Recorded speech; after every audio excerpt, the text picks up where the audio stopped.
Hey everybody, what's up? It's Nicole. Welcome back to my channel. How's everybody doing this morning? Hope y'all are all doing really well. If you haven't already, please take a second to subscribe to my channel. Give me a thumbs up because it really helps my videos out. And hit the bell notification so you can get made aware when I upload.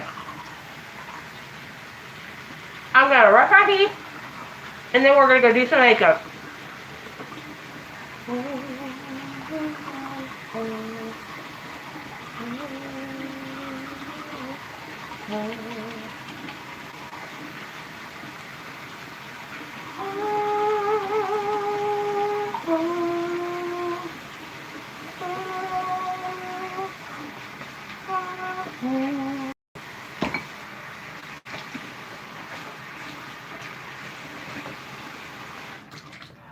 I slept in this shirt last night. So, okay guys, let's do this.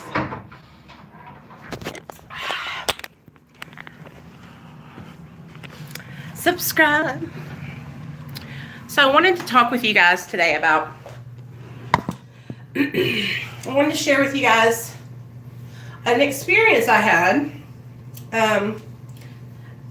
And Jason had brought up this topic, and I thought it was a good topic to talk to you guys about because I think a lot of us are in relationships with people who are, you know, either in their active addiction or trying to get sober. So I wanted to talk to you guys about how I stayed sober through my partner's relapse and how the relapse affected me and my own recovery. So me and my husband got sober at the same time 3.5 years ago. We, you know, both started out on the same path. I went to treatment. He didn't go to treatment, but I went to inpatient treatment and got help. And he got a sponsor while I was in treatment. Maybe not right away, but anyway. So when I got out of treatment, I was hella scared, you guys. I didn't know how I was going to stay sober because I had never been able to stay sober in my past. And when I got out of treatment, I was facing a lot of adversity. My son had been taken from me and was in the care of the state at a foster home. And so it was do or die time for me. If I didn't stay sober, I was going to lose my son. So I went and got put on Suboxone, which, you know, at first, I really could notice that it was curbing my cravings. Hey, Byron. I could really tell that it was helping me stay sober. Like, because I wasn't no longer craving like I was when I first got out of treatment. So what I did was I went and got a sponsor right away, and I started going to meetings, started working the steps, right? The longer I worked the steps, the more, like, kind of insight I started realizing, like, why I used drugs. Like, I didn't use drugs because, you know, I liked the effect produced, but I also used drugs as a self-medication, as a way to not feel. And so I started learning that whenever I was, you know, working the steps with my sponsor. For the first 2 years, life was really good. I didn't have any, like, really bad issues. I got a job. I started plugging away at my job. Neil had his job, and he was doing good. We worked really hard and got custody back of our son about 6 months after he got taken. So that was a huge accomplishment. And DHS was out of our life. Our case was closed. And so life was just like, life was getting good. I was taking suggestions from my sponsor. I was really, really into going to meetings and hanging out with other people in recovery. It was just like, I was doing good. While I was doing all that, you know, work and going to meetings and working with my sponsor, my husband was working his ass off to provide for my family. And now that I look back on it, I realize like that's where everything kind of like where we lost our footing. My husband is the breadwinner. Like he makes the majority of the money. So without his paycheck, we can't really survive. My paycheck is not enough. So a lot of the pressure is on him. And I realize that now. So 2 years had went by, and then some devastating shit started happening. My father-in-law had a heart attack and passed away. And that was Neil's dad. Hey, Max. When his dad passed away, I just knew shit was going to hit the fan. Because Neil is so close to his dad. So when his dad passed away, I was kind of preparing myself for the worst, you know. But he didn't relapse, you know, right away. He kind of held on. I think he held on for as long as he could, like for dear life, basically. Because he was really struggling then. I just didn't know because, you know, one thing that me and Neil struggled with when we first got sober, you guys, was communication with each other. Was being able to talk, about what we're going through and how we're feeling, right? So that was a difficult time for us because he, more than me, has a problem like opening up, right? And just like sharing, hey, I'm struggling. I think what he thinks is it's a sign of weakness. But it's not, you know. Opening up and sharing your struggles is like the most courageous thing you can do. And we're working on that. You know, I'm working on that with him. And he's learning how to share more openly. But if you are struggling with that, you guys, just know that a lot of people struggle with that same thing. It's just hard. It's hard to share when it's not something you're used to doing, you know? So Neil's dad passed away, and that was just really hard. Nate was upset. Neil's mom was upset. You know, it's just it was hard, you guys. We went to the funeral. We had a great funeral. Everybody showed up, and that was another thing, like, Neil and his sister don't really get along. So it was like our whole families, we all had to come together, you know, and it was a sad time, but we all got to be together and spend time with each other. So that kind of like ended up working out. So about 4 or 5 months after Neil's dad passed away, he was going to work, and I had just noticed that one day he didn't call me like he normally did, because he would always call me, you know, from work and check in and, you know, just wife stuff that we do for our significant others because we love them and we want them to know that we're okay.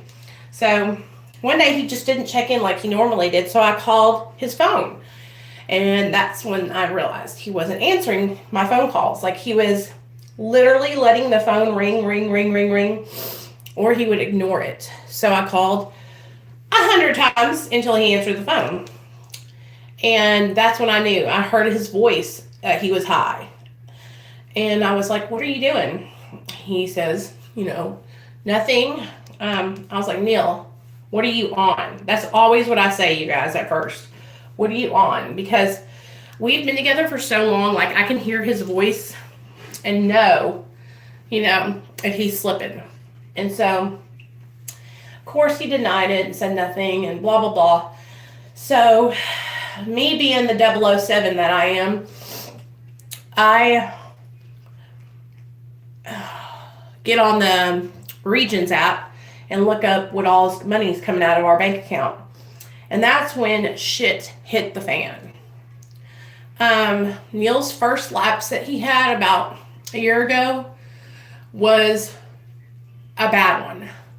He spent $600 out of our bank account. And you know what I've noticed? It was in November too. It was this time of year.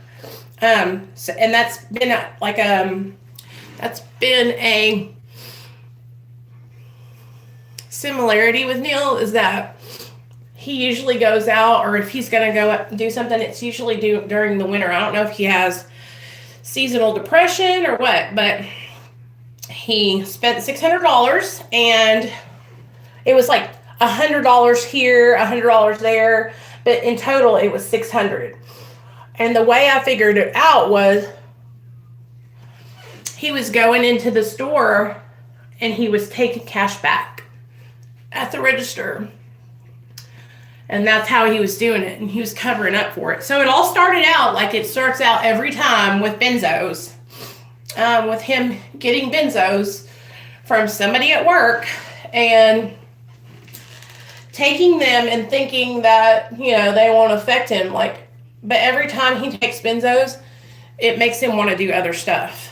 So it started out with the benzos, and then the next thing you know, he was down on 12th Street. Getting cocaine. So he came home that night because I was like, you better get home now. I was pissed, you guys. I was pissed. And when he came home, he was high as hell. High as hell. And I was so upset. I was crying my eyes out, because I was scared, you guys. My sobriety is so important to me. And seeing him under the influence was probably one of the biggest triggers I've ever experienced in my life. I was so upset that I asked him to give me some.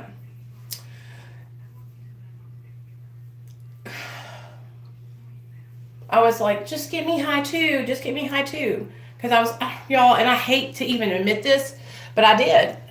But I didn't get high. He didn't give me any because he didn't have any, because his ass knew better than to come home with drugs, because I really don't want to lose my recovery, but when you're upset and you're in the moment, shit comes out of your mouth, So he's really messed up.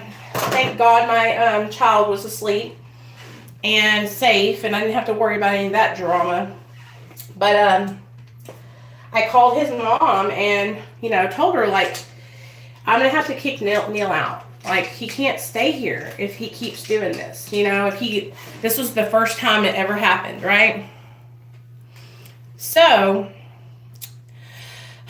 here I am, in my mind, I'm going, is it me? What have I done? Don't you love us? And you guys, even though I know that the disease of addiction is cunning, baffling, and powerful, even though I know that it's a motherfucking disease, even though I'm an addict myself, and I know, how powerful it is and how it can just take over, I was still asking these questions. Don't you love me? Is it me? Is it something I've done? And now looking back on it, come on, Nicole, it's nothing you did. It just, when we relapse, it's because we still have that reservation in our minds that one day we can use again successfully. We think, oh, I can get high and I won't have any consequences. Well, Neil escaped unscathed that time. He had no consequences. The only consequences he had was I told him he needed to start, working the steps and get a sponsor. So he did. He got a sponsor and started working the steps. And so, everything went well. I almost relapsed, though, because, what if he had had dope and I had taken it? What if I had gotten high? So I thank God that he didn't, because I might have lost my recovery right then. But that happened, and he went 9 months and stayed straight, and then he relapsed again. Just this time on benzos, which is always, Neil struggles with benzos. He thinks that he should be able to take them and that he's entitled to,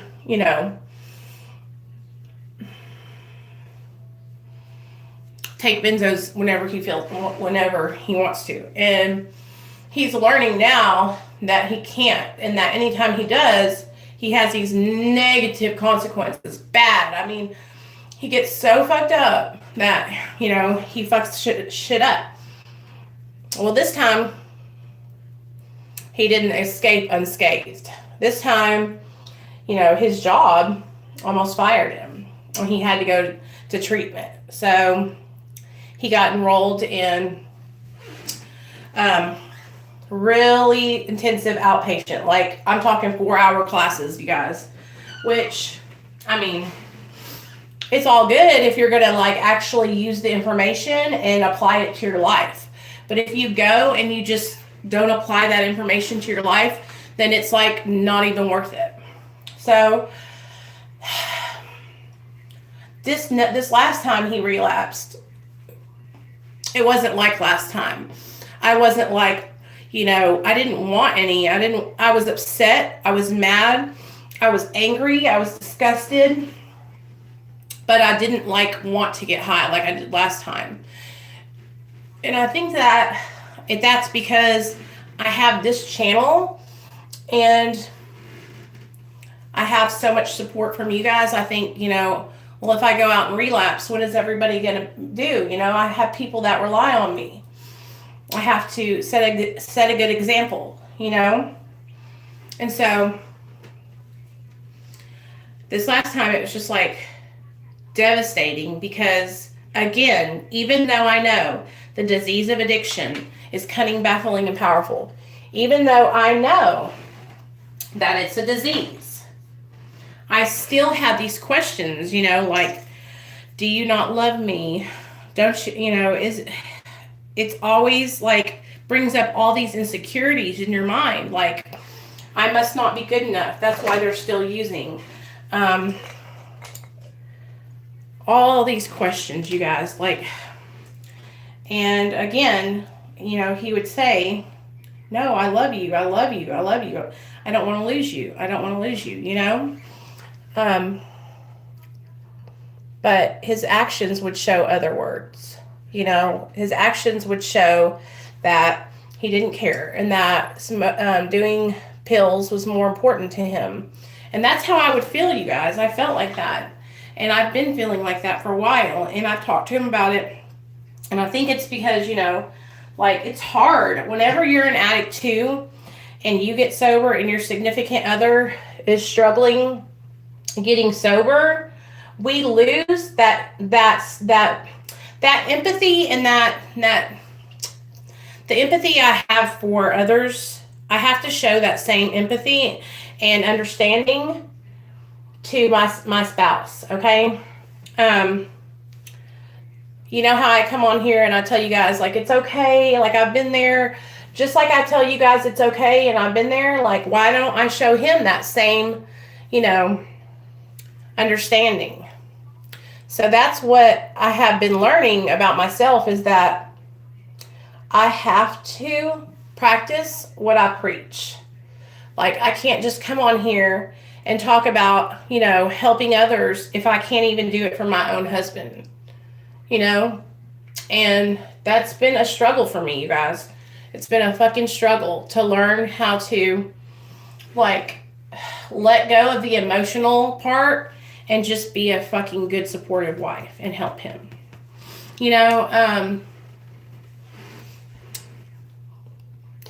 I don't want to enable him, and that's not what I mean.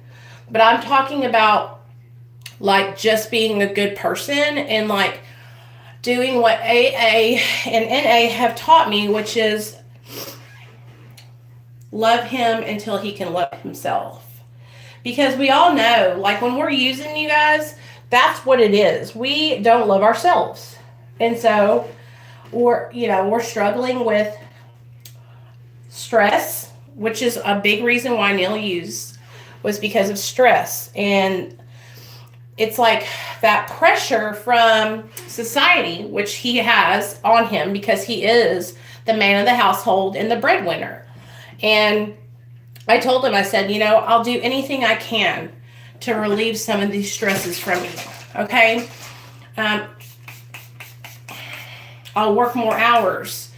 I'll do anything I can, you guys, because I know that whenever I first got sober, that him being there to support me was detrimental. Like, if he hadn't have been here to support me, I wouldn't have probably gotten sober. And so, just like he supported me, I'm going to support him.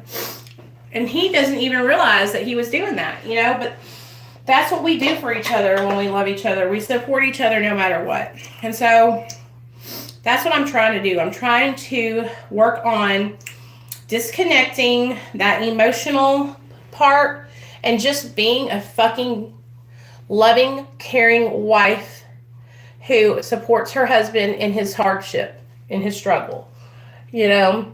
And so that's been hard for me. It's been really difficult, but I'll tell you this. It has made me realize how much more I want to stay sober. It's made me realize how much more my recovery means to me. You guys, it's so important to me. Like, my sobriety is everything. It's everything to me. I don't want to lose it.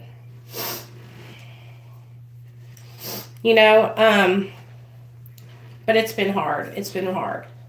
So I wanted to talk to you guys about what I've been going through, you know, with those feelings. Because, you know, I know you guys probably think, oh, wow, Nicole's life is so perfect, you know. But it's not. Like, I have struggles too, you guys, just like you guys do. And I try to let you guys in as much as I can. But sometimes I have to keep some things private, you know. Bye, Max. And I've waited to talk to you guys about this situation for about a month now because it's not my story to tell, you know, and I don't want to disrespect my husband. But it's been something we've been both struggling with, you know. So he's about to go back to work tomorrow, which is Sunday. I'm so proud of him, you guys. Like, I'm so fucking proud of him. And he's been staying on track so well. And he's actually been, like, wanting to be sober this time, I feel like. You know? Like, I can tell that something's different this time. And it's fucking nice and it feels good because I just want him to be happy and free, you know? So going through that with him was probably been one of our biggest struggles in our relationship, because what happens is, because I am staying sober, it makes me resent him sometimes. Like, I have these resentments because I think, well, you know, why do you think you can go out and use, you know? And I can't. I have to sit here and, you know, take care of everything and be responsible. And I'm trying not to resent. I'm trying not to look at it like, hey, I have to do this. Like, I'm trying to look at my situation as, like, I do this because I want to do this. I do this because I love my family, you know? But it's hard. It's hard, guys. Like, do any of you guys struggle with a significant other who is still struggling with their recovery? If so, let's talk about it. Let me hear what you guys do, because it helps me to hear y'all's stories too. Just so you know. Hold on, let me put this powder on. And yeah, I slept in this outfit last night, but I'm not wearing it today. Woo!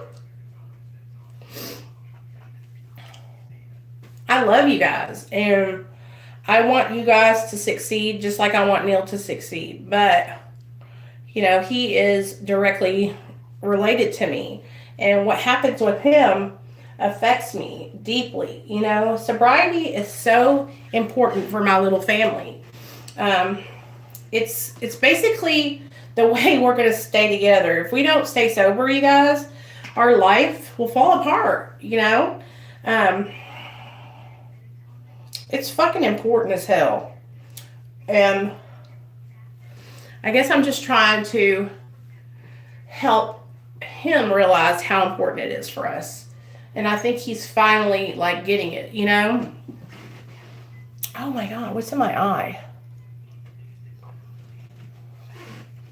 I think he's finally understanding how important it is to stay sober. Okay. Woo! Let me get my eyebrow pin. I'll be right back. My Anastasia brow wiz. I hope you guys are enjoying this talk.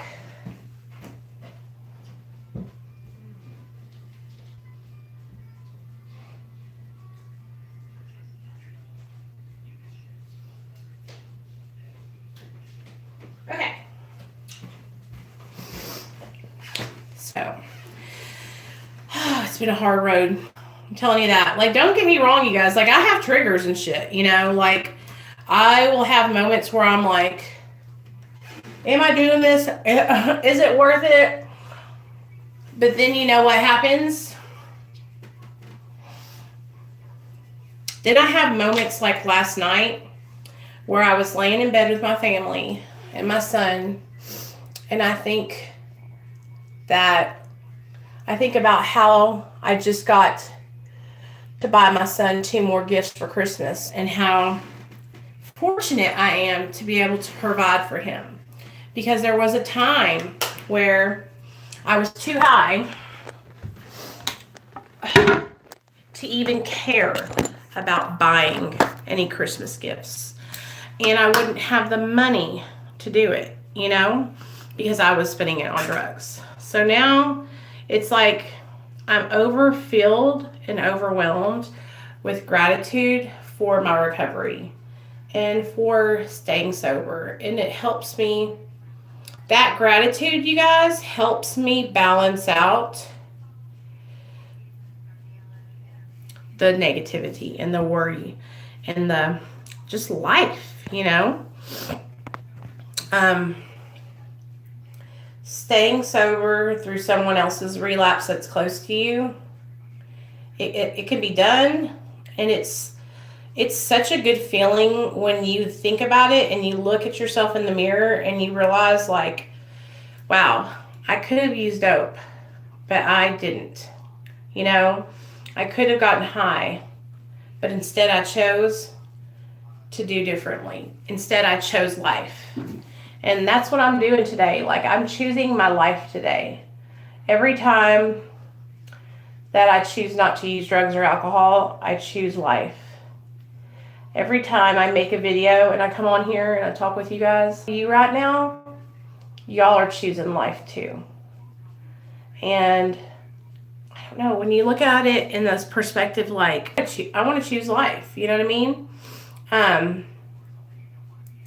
I want to experience life, you know, in a sober way with good people, building relationships. Hey, Anna. It's all about making better choices and retraining our brain, you guys. Like, for the longest time, it was second nature for me to go, you know, hey, did you bring me something home? Hey, where's my drugs at? You know, and now it's like, hey, Mommy? Yeah? Will you text Ashlyn? She's right next door. And he was wondering if he'd come over here. Okay. Today I choose life. Okay. So, hey, Ronnie. So, yeah, getting through that relapse period, it was scary and difficult, but we made it, and now we're on the other side of it. You know what I mean? And now we are learning from it, and we're building as a couple. Like, we're going to go to a meeting together today, and I'm fucking excited about that.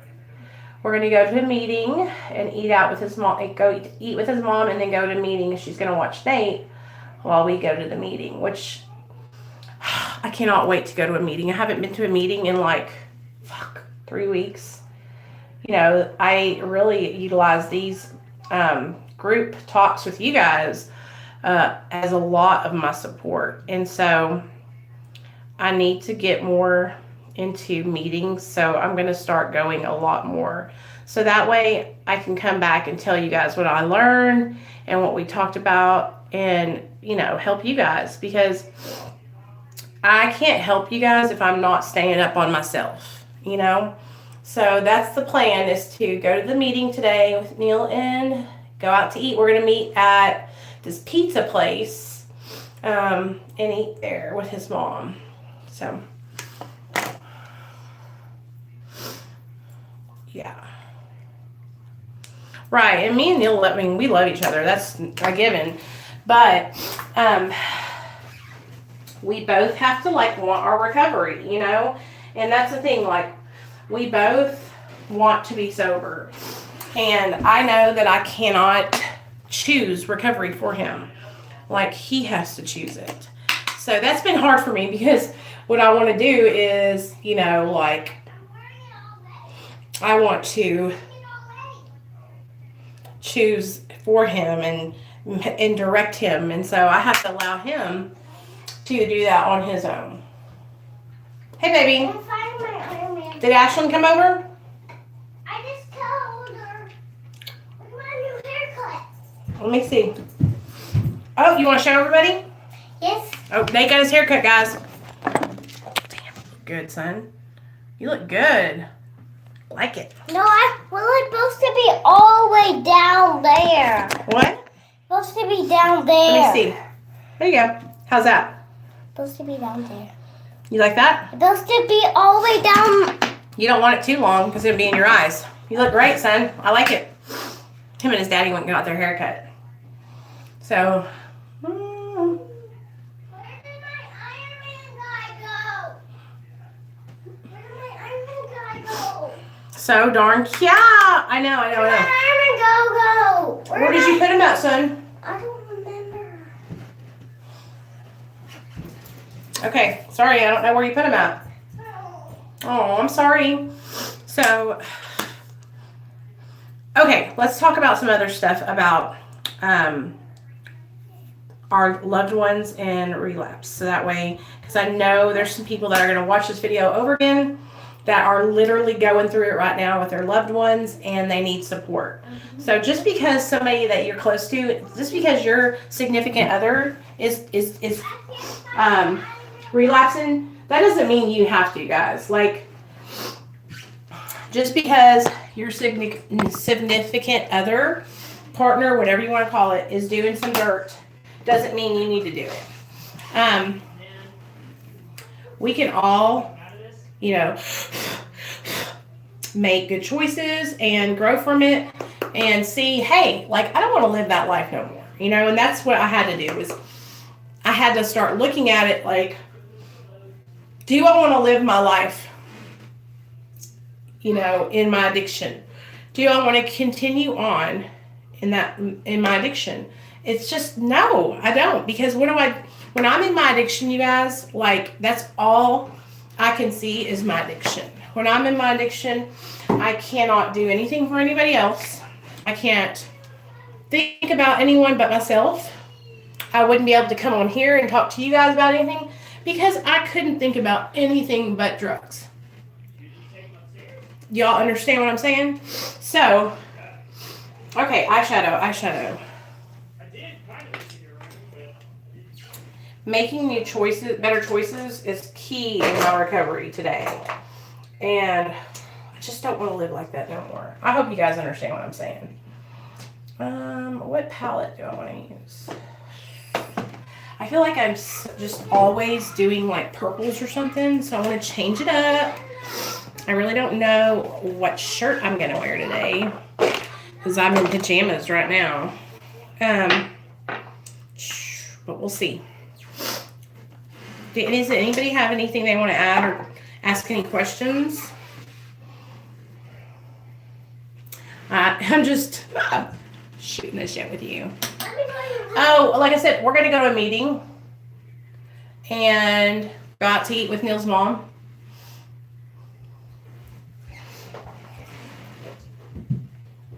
I'm so glad that you guys are here and like just being serious about your recovery. And I know that you could be doing so many other things. You could be out getting high or drinking. Where did my Iron Man guy go? Is he in your playroom downstairs in one of those drawers? Is he underneath all those cushions that you took out downstairs when you were jumping and doing cannonballs?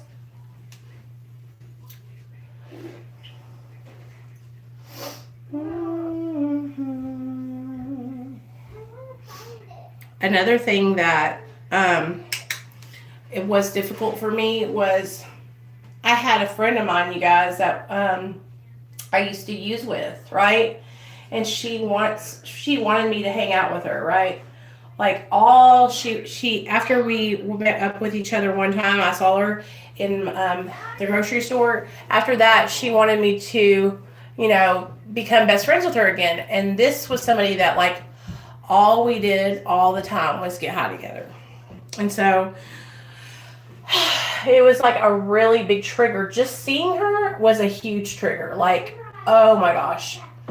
And one of my subscribers messaged me last night, and she was telling me that she had the same situation going on in her life. She had someone message her that she used to hang out with, and they want to hang out with her. And I told her, I was like, I'm just going to tell you from my experience, like, I couldn't do it, you guys, because my friend is still in her active addiction, and I just don't want to be around drugs and alcohol. I don't want to be around that shit anymore. It's just not what I want to do with my life. And I know a lot of you guys are probably feeling the same way. Like, if somebody in your life respects you and cares about you and wants you to be sober, they're not going to, stay doing drugs and alcohol around you. They're going to respect you and stick to the plan to stay sober. Anyways, I just love you guys. I wanted to do that video and talk to you guys about staying sober. If you have a significant other that relapses, shopping a lot, trying to keep my mind right. I know. You know what? Nicely done. I'm going to talk.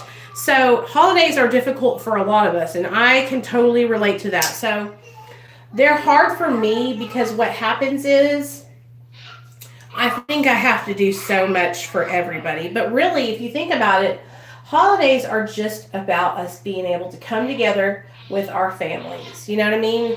All your family wants from you is to spend time with you. Let's see what they're saying. Oh, I couldn't tell you there was.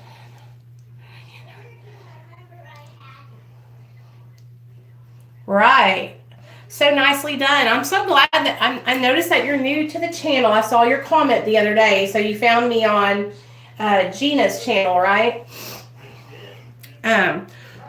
Welcome back. I don't know what I want to do. I've got like pink laid down, you guys. Let's think.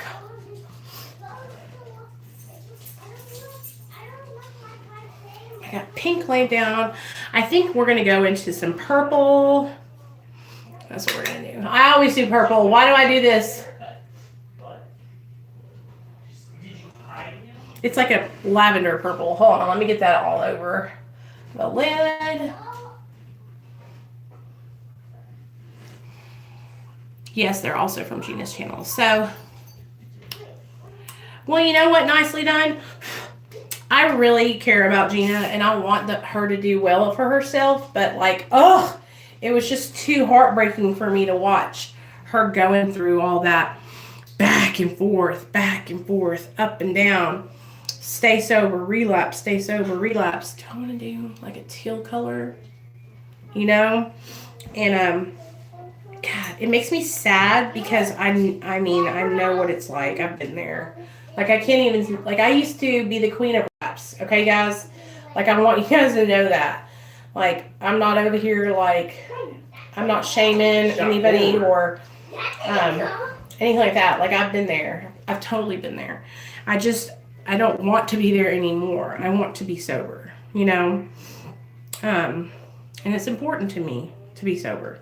It's important to me because my family needs me this way, and if I'm not sober, then I can't be here for my family, I promised Alice you that. Oh no, this is going to go kind of bad, I feel like. You look up here, I look down there. Daddy.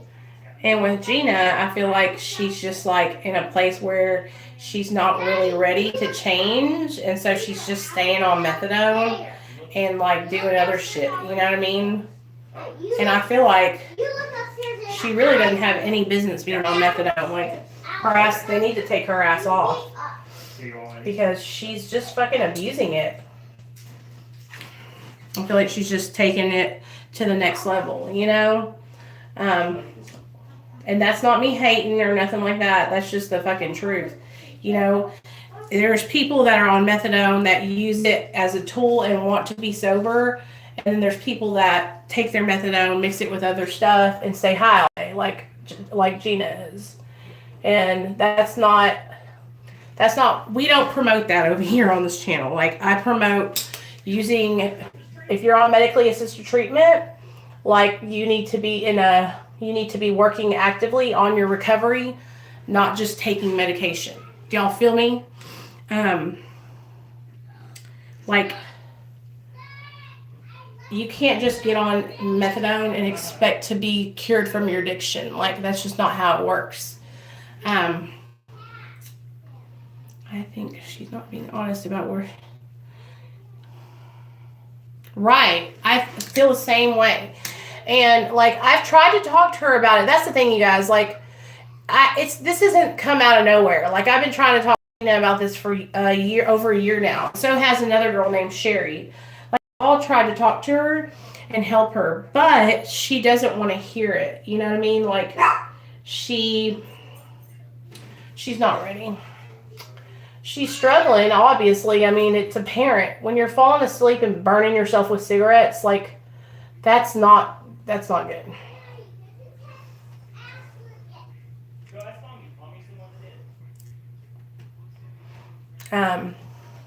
That's hella dangerous. I'm so proud of you, Nicely Done, for like coming over and getting to know everybody. Like, how long have you been in recovery? What do you want me to do, Nate? Text Ashlyn? Did you even text Ashlyn? Hold on.